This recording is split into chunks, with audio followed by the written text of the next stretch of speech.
Assalamualaikum warahmatullahi wabarakatuh. Kembali dari Jalan Bimo Kurdo, nomor 33 Yogyakarta, Sapen Radio kembali mengudara dalam renungan pagi.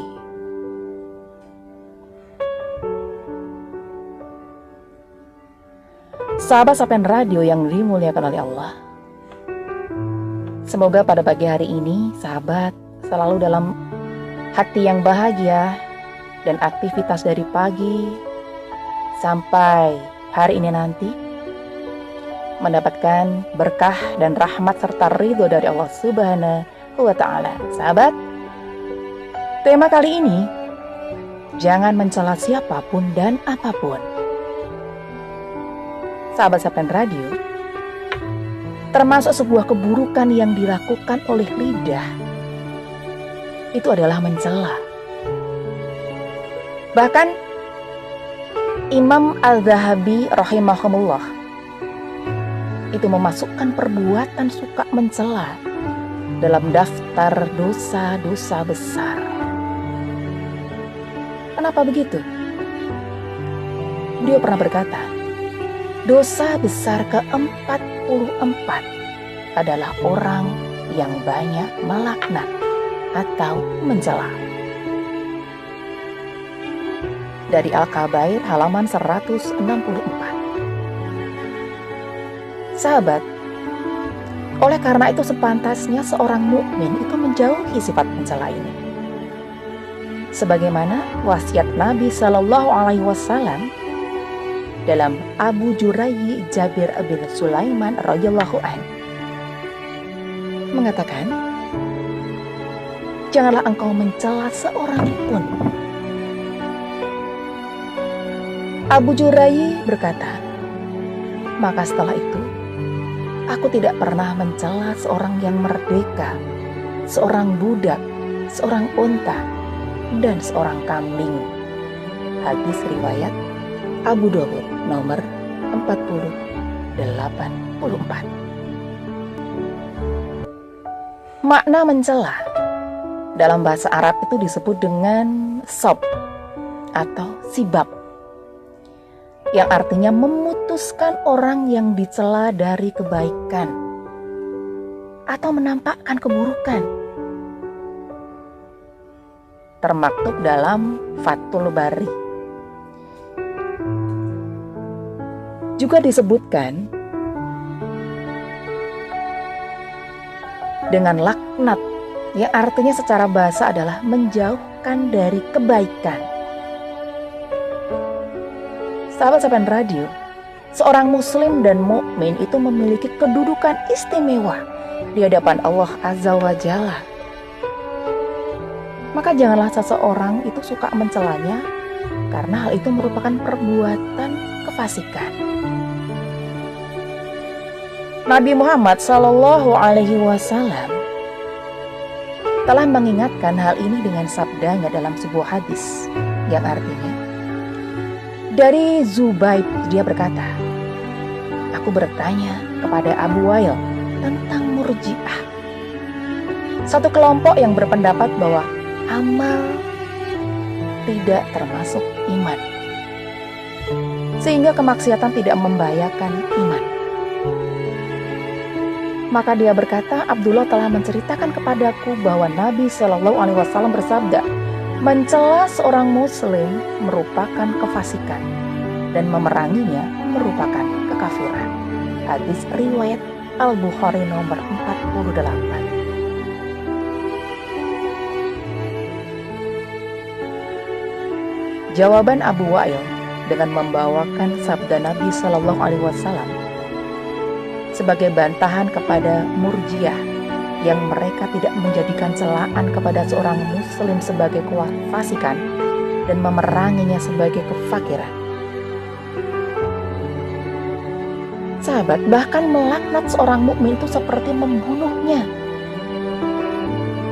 Sebagaimana disebutkan dalam sebuah hadis dari Sabit bin Ad-Dahah radhiyallahu an, dari sabda Nabi Shallallahu Alaihi Wasallam, beliau bersabda, barang siapa bersumpah dengan selain agama Islam secara dusta, maka dia seperti apa yang dia katakan. Barang siapa yang membunuh dirinya dengan sesuatu, maka dia akan disiksa di neraka jahanam dengannya. Melaknat atau mencela seorang mukmin itu seperti membunuhnya. Dan barang siapa yang menuduh seorang mukmin dengan kekafiran, maka dia seperti membunuhnya. Hadis riwayat Al-Bukhari nomor 6105.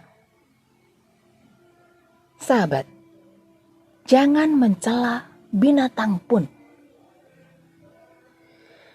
Tentang larangan mencela dan melaknat binatang itu dapat dipahami dalam hadis sebagai berikut. Dari Abu Barsah Al-Islami, dia berkata, ketika seorang budak wanita berada di atas seekor unta tunggangan, dan di atas unta itu terdapat barang milik orang-orang lain. Ketika unta itu melihat Nabi SAW, sedangkan jalan gunung itu sempit dengan lewatnya mereka, maka budak wanita itu berkata, "Ya, cepatlah wahai unta. Ya Allah, laknatlah unta ini." Maka Nabi SAW bersabda, "Unta yang dilaknat tidak boleh menemani kita." Hadis riwayat Muslim nomor 2595.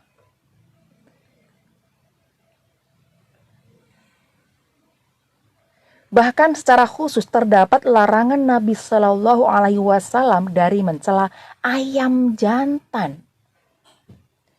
Karena ayam jantan itu berkokok untuk membangunkan manusia agar beribadah kepada penciptanya. Di sini ada sebuah hadis dari Zaid bin Khalid, dia berkata, Rasulullah Shallallahu Alaihi Wasallam bersabda, "Janganlah kamu mencela ayam jantan. Karena ayam jantan itu membangunkan orang untuk sholat." Hadis riwayat Abu Dawud nomor 5101 dan disahihkan oleh Sa'id Al-Albani. Sabda Nabi Shallallahu Alaihi Wasallam, karena ayam jantan itu membangunkan orang untuk sholat, yaitu dengan berkokok. Ayam jantan itu membangunkan orang untuk sholat malam.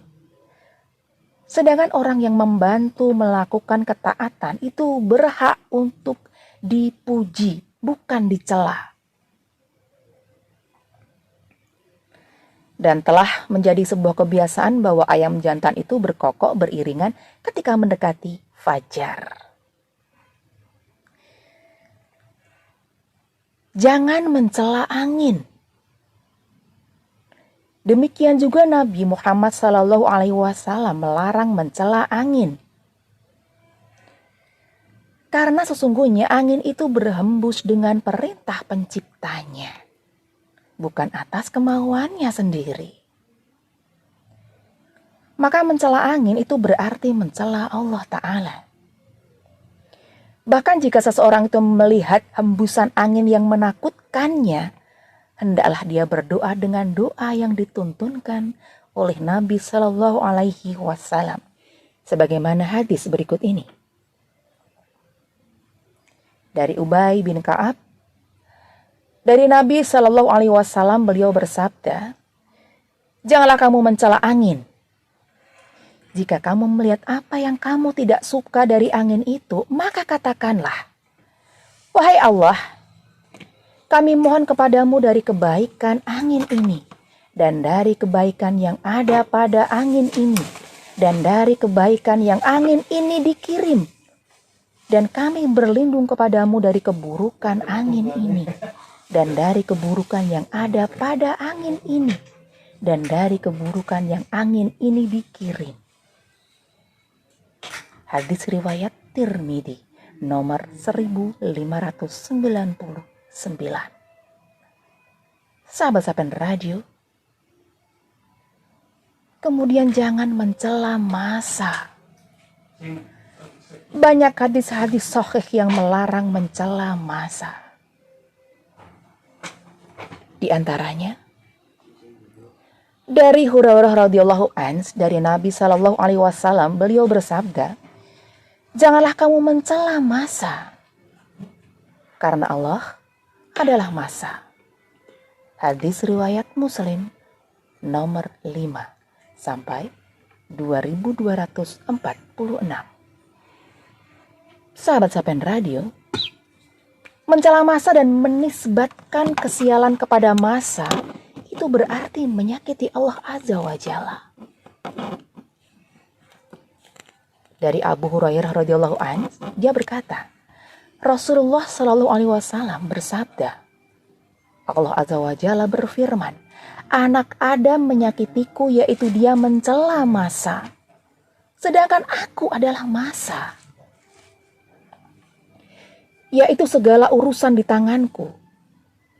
Aku membalikkan malam dan siang. Hadis riwayat Al-Bukhari. Selanjutnya, jangan mencela demam. Jika orang itu diuji dengan penyakit, sering dia tidak bersabar, bahkan berkeluh kesah atau mencela penyakit yang dia derita. Padahal semua yang dialami seorang mukmin itu baik baginya jika dia menyikapinya seperti yang dituntunkan oleh Rasulullah Shallallahu alaihi wasallam.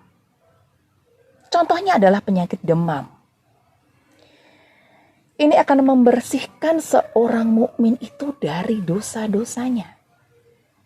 Seperti sabda Nabi Shallallahu alaihi wasallam dari Jabir bin Abdullah, bahwa Rasulullah Shallallahu alaihi wasallam menemui Ummu Sa'id atau Ummul Muyassab. Lalu beliau Shallallahu alaihi wasallam bersabda,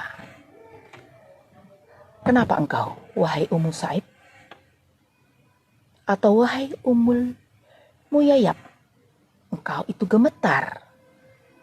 Kemudian dia menjawab, demam. Semoga Allah tidak memberkahinya. Maka beliau Shallallahu alaihi wasallam bersabda, janganlah engkau mencela demam. Sesungguhnya demam itu akan menghilangkan dosa-dosa anak Adam sebagaimana tungku api pandai besi membersihkan kotoran besi.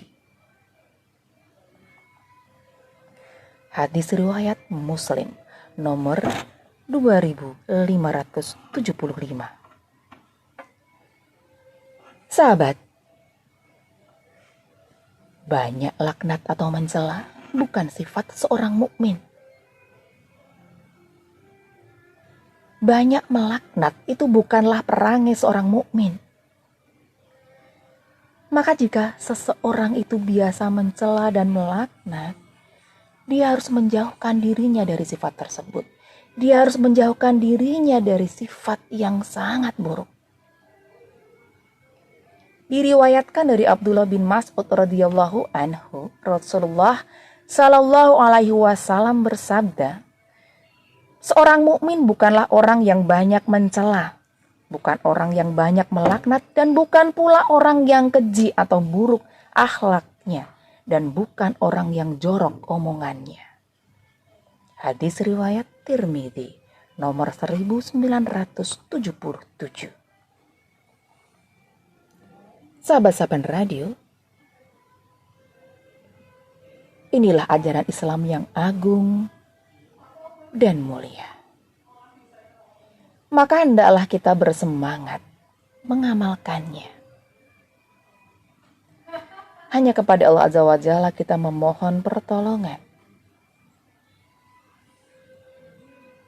Sahabat, setelah lagu ini akan kita teruskan lagi sebuah renungan pagi. Tetap stay tune di Sapen Radio, mengedukasi tiada henti.